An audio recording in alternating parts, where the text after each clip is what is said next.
Doon lang sumikat ang tang-inang yan. Ang pinagkakaiba lang, ako dahil sa pangdidis, ako yung pinalakpakan. Ikaw, parte ka ng pangdidis na ikaw yung pinagtawanan, tang-inang yan.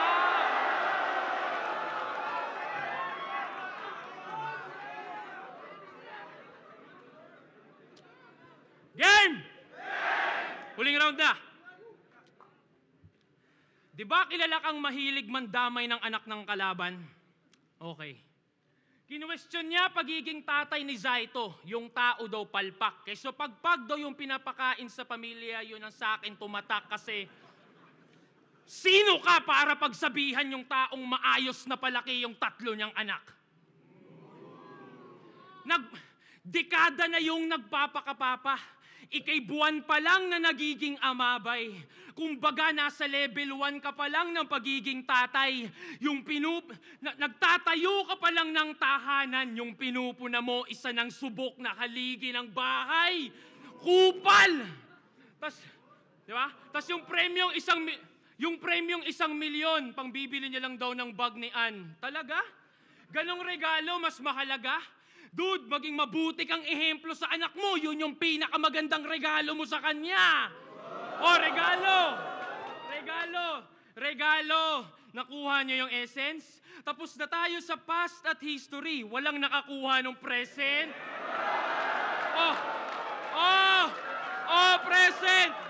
Present. Past, history, tangina. So future naman. Future, hinaharap. Yung susunian?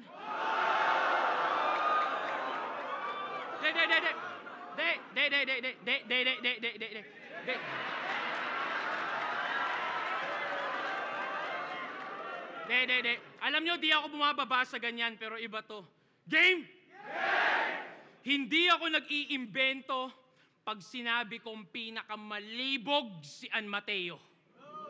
Paano ko nalaman? Paano hindi ko malalaman, lagi mong kinikwento?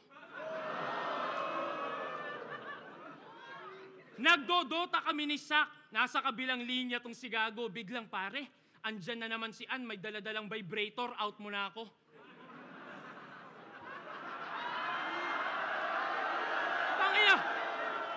Tangina, real talk. Kami ni Sak talaga na pa, yo, did that nigga really just say that?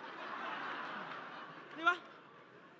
Kaya gano'n na lang kung bastos-bastusin siya ng mga nakakalaban mo sa entablado. Kasi ikaw mismong asawa, sinasa publiko yung mga bagay niyong pribado. Pinagyayabang mo, wala kayong kumalat na skandal ka mo. Ikaw mismo naglalarawan ng kanyang kalaswaan sa isip ng mga nakakasama mong tao. Di ba? Di na ako magugulat kung maraming nakakaalam nito na tinitext mo. O kahit si Phoebus, bigla mong tawagan para ikwento mo lang yung pagsisex nyo. Tasang malupit doon, pag sinagot ka lang ng, let's go, Shei, let's go.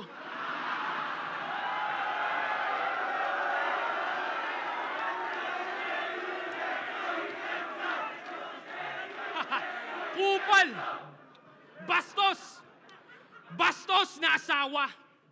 Hoy! Baka nakakalimot ka, siya yung tumulong sa'yo nung palaos na yung karera nito.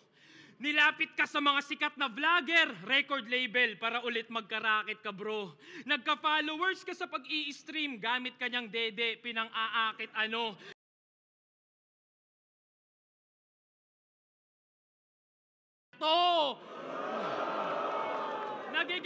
Nagigets niyo yung pattern? Gusto niya nadadamay si Ann para pag-usapan because that's how he makes bread. Para sa views, para sa clicks, like niya yung hatred. Kahit nung di pa sila kasal, gatas na gatas mo na iyong babe man. Di pa nag-aaido yung fiancé, nagamit mo na sa engagement.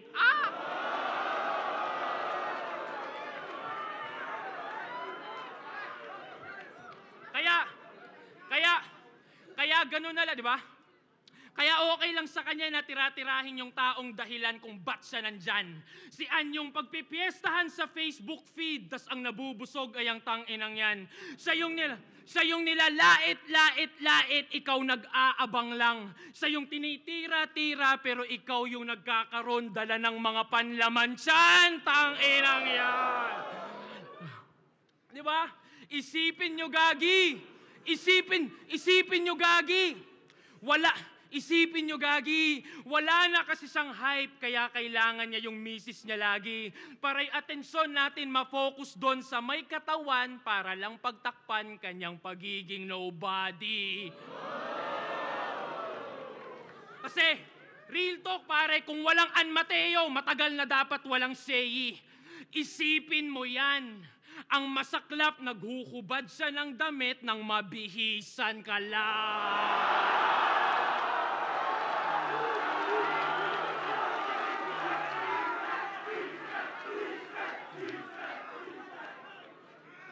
Papost pa yan. Papost pa yan na sumali lang daw sa dito kasi yung magcha-champion may ring.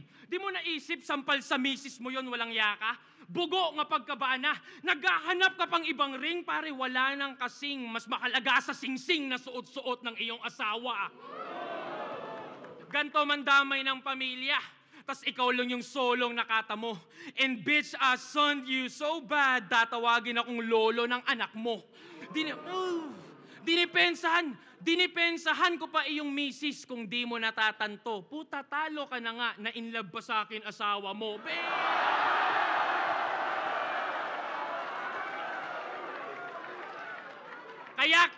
Kaya kitil ka sa akin, gago. Kahit si Phoebus pa iyong amo, kahit may assist ka palang hurado. Ang kaso, di marumi ang DDS, ikay malinis din naman.